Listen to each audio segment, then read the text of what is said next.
Debbie Peveril, and you're listening to the weekly tip from Payne's Financial Training Group.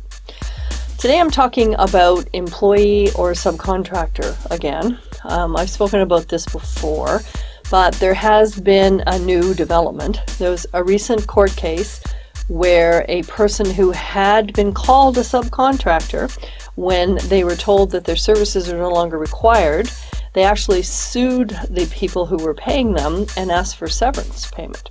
Now, of course, a severance payment isn't appropriate for a subcontractor, but an employee, of course, who is being laid off is entitled to severance.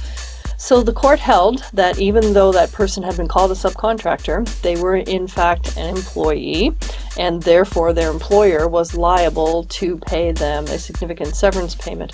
So this is another risk. I talked to lots of people who are concerned about whether the people they're hiring are actually employees or subcontractors. And of course, it's the person is an employee if you tell them when to come to work, when to go home. They work with your tools and they work on your premises. And also the issue, do they have any other clients? If they don't work for anybody but you, then they're your employee.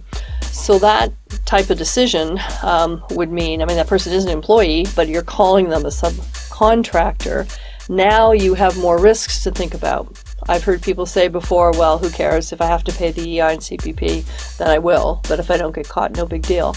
Well, now there is another big deal, because maybe somewhere down the road, your subcontractors are going to start asking for severance.